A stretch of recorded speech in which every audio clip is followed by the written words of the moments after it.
आचार्य भगवान श्री पुष्पदंत सागर जी महाराज, जो इस समय उत्तर प्रदेश के मुजफ्फरनगर में चातुर्मास कर रहे हैं।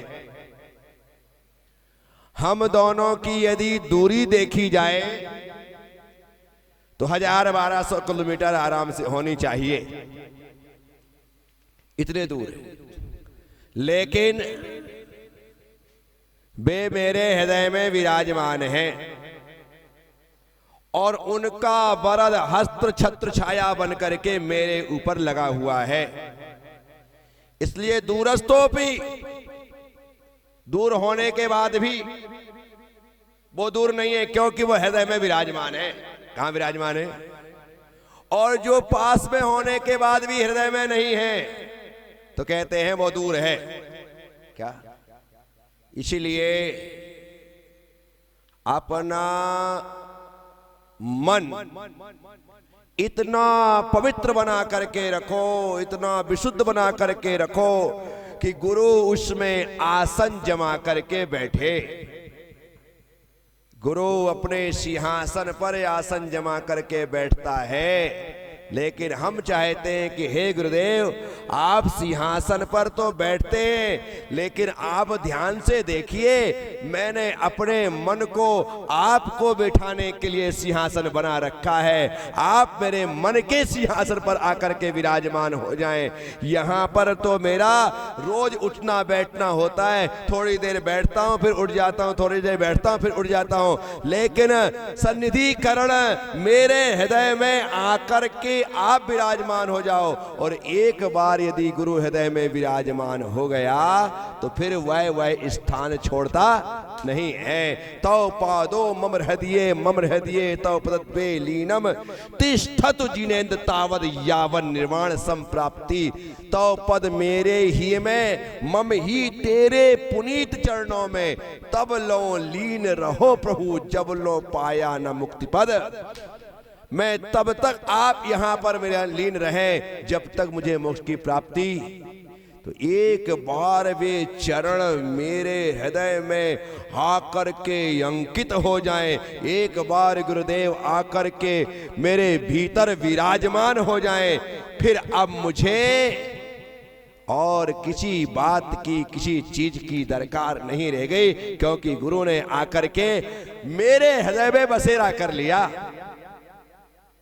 और जिस दिन गुरु बसेरा करता है उसी दिन जीवन का सवेरा होता है। गुरु के बसेरे से ही सवेरा है। गुरु नहीं बसेगा तो आप जीवन भर अंधकार में रहेंगे, क्योंकि कहा जाता है गु का मतलब अंधकार, रूपा का मतलब प्रकाश। जो अंधकार से प्रकाश की ओर ले जाता है वह गुरु होता है। तो मेरे भीतर अंधकार था, लेकिन जैसे ही गुरु ने आकर के प्रवेश किया, बसेरा किया, उस दिन ऐसा प्रकाश हुआ कि मेरे जीवन में सवेरा हो गया। इसलिए मैं आप सबसे कहता हूं, इस हृदय कमल में गुरु चरण की स्थापना होनी चाहिए। जिस दिन गुरु आकर के बस जाता है, बस उस दिन ही तुम्हारा टिकट मोक्ष में बसने के लिए कट जाता है। क्योंकि कहा जाता है सिखों में उनके देव स्थान को गुरु द्वारा, और हम यदि उसका अर्थ निकालते हैं तो मोक्ष की प्राप्ति होती है गुरु द्वारा। मोक्ष की प्राप्ति होती है गुरु द्वारा। यहां गुरु बसेगा, आपका मोक्ष का टिकट उसी दिन कंफर्म हो जाएगा, उसी दिन फाइनल हो गया। अब कब जाओगे ये उसमें तारीख लिखी होगी क्या, लेकिन टिकट कंफर्म हो गया। इसीलिए अपने हृदय कमल में गुरु के चरण स्थापित करने की आवश्यकता है। वही नोट चलता है जिसमें गवर्नर के साइन होते हैं। वही नोट चलता है जिसमें गवर्नर के साइन होते हैं और वही शिष्य धरता है जिसमें गुरु के साइन होते हैं, सिग्नेचर होते हैं। यदि आपके इस जीवन के नोट में गुरु रूपी गवर्नर के सिग्नेचर नहीं है तो आप तरने के योग्य नहीं हो, चलने के योग्य नहीं हो। इसीलिए हमारे अंतरकरण में गुरु का सिग्नेचर बहुत जरूरी है। अभी गुरु गुरु कहना एक बात है, गुरुदेव आप तो मेरे गुरु हैं ऐसा कहना एक बात है, लेकिन गुरु की आज्ञा का प्राणपण से पालन करने का जो भाव प्रकट हुआ है बस वहीं पर शिष्यत्व घटित होता है कि आप शिष्य हो गए। अब शीश दिए तो गुरु मिले तो भी सस्ता जान, क्या कहा कबीर ने? यदि गर्दन कटवाने से भी गुरु की प्राप्ति होती है तो कबीर कहता है ये सौदा भी स्वीकार है, क्योंकि मुझे सस्ता लग रहा है, सस्ता लग रहा है। तो बड़ी प्यारी प्यारी पंक्तियां कबीर दास जी ने गुरु के लिए समर्पित की हैं। यह तन विष की बेलरी गुरु अमृत की खान, क्या कहा? यह तन विष की बेलरी गुरु अमृत की खान, और शीश दिए ते गुरु मिले तो भी सस्ता जान। बोले बहुत सस्ता सौदा है, गर्दन कटाने से गुरु मिलता है तो तैयार है, ये रखी गर्दन रख दी, चला दो आप अपना अस्त्र कर दो टुकड़े, क्योंकि जब तक ऐसी स्थिति नहीं बनेगी तब तक कुछ नहीं। बेटा जन्म लेता है ना, संतान जन्म लेती है ना, तो जन्म लेने के बाद पहला काम होता है उसकी नाल काटना। क्या काटना? नाल काटना। नाल जैसे ही कटती है बेटा मां के उदर में जो जुड़ा था वह उससे अलग हो जाता है। बस जिस तरह से तुम अभी संसार के गर्भ में हो ना, संसार के गर्भ में हो, जिस दिन जन्म लोगे सबसे पहले तुम्हारे संसार की मोह की नाल कटनी चाहिए। अन्यथा संघ में भर्ती होने के बाद, दीक्षा लेने के बाद, ब्रह्मचारी ब्रह्मचारिणी बनने के बाद, माताजी छुल्लिका बनने के बाद, छुल्लक और एलक बनने के बाद भी यदि मोह माया चल रही है वही उसमें उलझे हो तो कहते हैं अभी तुम्हारी नाल बराबर कटी नहीं है। क्या नहीं कटी है?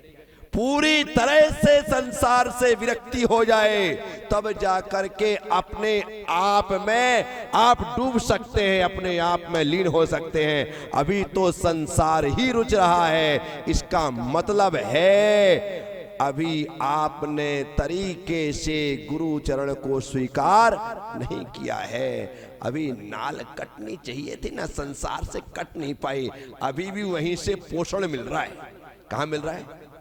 नाल कटने के पश्चात का मतलब है अब वहां का पोषण खत्म। अन्यथा यहां मां खाती थी और बेटा उससे जीता था। नाल कटने का मतलब है अब तुमको खुद पीना है, खुद खाना है, मुझसे और उससे जीना है।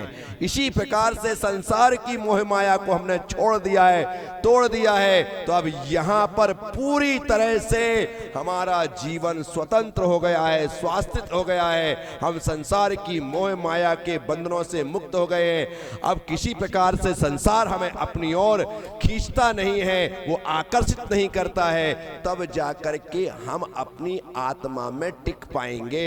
अभी तो हमारा पूरा रुझान, पूरा झुकाव संसार के प्रति है। कहाँ है? 2 दिन यदि लोग बाग ना आए, खाली पर रह जाए तो लगता है यार बिल्कुल सन्नाटा हो गया, कुछ लग ही नहीं रहा है, कुछ बची नहीं आ रही। तो मौका मिला था खाली होने का, अपने साथ जोड़ने का, लेकिन लोग ना हो तो बेचैनी होने लगती है। विचार कर। तो यहां पर हम खुश नसीब हैं कि इतने दूर गुरु विराजमान हैं, लेकिन शरीर से दूर है, वो तो मेरे हृदय में विराजमान है। इसलिए दूरस्थोपी ना, वो हृदय में, वो दूर होने के बाद भी दूर नहीं है। कहाँ विराजमान है? हृदय में विराजमान। तो बस गुरुदेव आप मेरे हृदय कमल में विराजमान रहिए, शरीर से भले ही कितने दूर रहिए, लेकिन मेरे हृदय से कभी निकलिए मत, वहां पर विराजमान रहेंगे। तो मैं नजरें उठाकर नहीं, नजरें झुका करके आपका दीदार कर लिया करूंगा, आपका आशीर्वाद ले लिया करूंगा। बस इतनी कृपा बनाए रखें।